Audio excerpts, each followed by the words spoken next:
I'm Atrel Nashar in Washington. President Trump announces he's giving Russian President Vladimir Putin another 50 days to end his war in Ukraine before initiating steep tariffs on Russia. We're also learning more about a new plan to distribute weapons to Ukraine through NATO. After months of failed peace talks and ramped up attacks on Ukraine in recent days, President Trump giving Russian President Vladimir Putin an ultimatum. And we're going to be doing very severe tariffs if we don't have a deal in 50 days. Tariffs at about 100%. President Trump also detailing a new weapons distribution plan that will go through NATO and will include highly coveted Patriot air defense systems. We are going to be sending them weapons and they're going to be paying for them. This is again Europeans stepping up. The president adds that he's now willing to punish countries that do business with Russia with 100% secondary sanctions if there's no peace in 50 days. That's not as far as many in Congress would like him to go. There are now more than 80 Senate co-sponsors of a bill to impose up to 500% tariffs on those countries. China, India, and Brazil buy oil and petroleum products and other goods from Russia. That's the money Putin uses is to prosecute the war. Last week, Senator Lindsey Graham announced he secured the president's support for the bill. Monday, the president told reporters it may be unnecessary and he can act unilaterally. I mean, the 500 is, sort of meaningless after a while because at a certain point it doesn't matter. It's not going to be, it's 100. 100 is going to serve the same function. Even as the president acknowledges the bloodshed, his 50-day deadline for Putin is at odds with the urgency expressed by many in Congress and European partners watching Russia's deadly summer offensive. And I thought we should have had a deal done a long time ago. But it just keeps going on and on and on. And every night people are dying. Trump called 50 days a very short period of time, but also believes it's enough time for the Russian dictator dead set on his 3+ year invasion to maybe change his mind. In Washington, I'm Atrel Nashar reporting.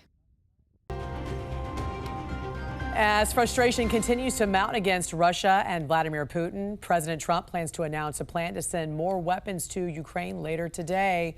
Joining us now to discuss is our own Washington insider, Armstrong Williams. Good morning to you, sir. Good morning. So what are you hearing about this plan? Will this force Putin into peace talks? It's a tactic. The president feels as though that Putin has been disingenuous and that he's threatening to send more weapons to Ukraine, which will be paid by Europeans. I think the most important thing is that even Putin's foreign minister said they're just waiting to see what Trump's envoy, what they negotiate. The fact that Russia is not criticizing Trump means they're negotiating. You just have to see how far they're willing to go. But Trump will accept nothing short of ending this war with Ukraine. That's the only thing that matters to him. Right, right. In the meantime, Israeli Prime Minister Benjamin Netanyahu just wrapped up a diplomatic visit here in Washington. I think you met with him on Wednesday. He says Hamas has rejected a U.S. proposal for a ceasefire to free the remaining hostages. What have you learned?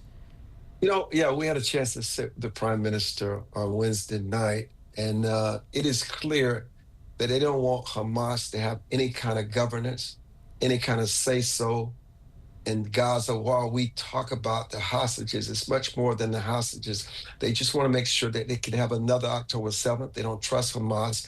And while Trump wants to wrap this up expeditiously, he's very cautious about this. I know many reports are saying that he's stalling, but he's not stalling. It's just that he has to do with what is in the best interest of Israel when it comes to Hamas and the enemies that continue to surround them. Former CIA Director John Brennan and former FBI Director James Comey now under criminal investigation related to the Russia collusion hoax. What are you hearing about this on the Hill, Armstrong? Well, there's no question John Brennan misled Congress and John Brennan prevaricated. And there's a criminal investigation against him. And James Comey, we're not so clear on what they're charging him for, but they do believe that James Comey and Brennan, there was a conspiracy coordination between the two, because obviously there was no truth to the Steele dossier, and they wanted it out there to make sure that Donald Trump could never become president again. And it failed miserably. And the fact that Donald Trump is president, there's a price to pay.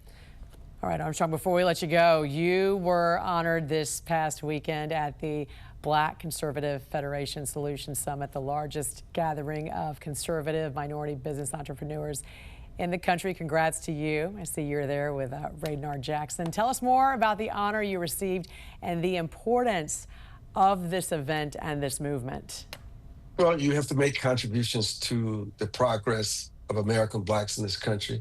You have to have hired a significant and empowered them in the field of entrepreneurship. And you had to be a trailblazer in terms of what you continue to do to impact not only just African Americans, but all of America. As I was honored by people along with Kate James and others. It was just a high honor, especially with the honorees that joined us on that stage. It was really an honor, and kudos to Radar for a fantastic night, and also saluting entrepreneurship in this country, because that is ultimate freedom. And that is the difference in what Dr. King said. We've got to go from civil rights to economic empowerment.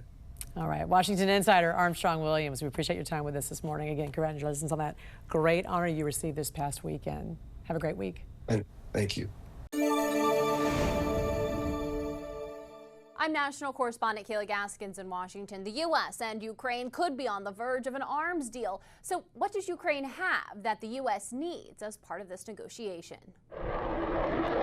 The United States has long been viewed as the world's leader in military technology, pulling off impressive feats like the bombing of Iran's nuclear facilities last month. But some experts warn the U.S. lags behind in the less sophisticated but still devastating sphere of small, cheap attack drones, like the ones Ukraine used to take out a string of valuable Russian bomber planes deep behind enemy lines. Domestically here in the homeland, America is pretty vulnerable against unmanned threats, drone threats, other threats from the air. The White House and DoD taking steps to address this gap in defense vulnerability. The challenge up till now has been that the United States military leadership and Washington policy politicians have thought that we wouldn't ever get into a World War I style artillery war. The New York Post reporting a mega deal is in the works between President Trump and Ukrainian President Volodymyr Zelensky for the United States to buy Ukrainian military drones.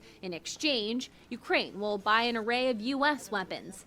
Zelensky also telling the Post his country is offering to share what they've learned about modern warfare through real-world application during the ongoing war with Russia. There is no doubt the United States has a lot to learn from one of the world's most battle-tested militaries on the front lines, grinding day in, day out, which is Ukraine. America's weakness when it comes to cheap drone technology was highlighted during a 4-day testing project in Alaska by the Defense Department with private drone manufacturers. Many of the demonstrations ended with drones crashing into targets or completely missing them.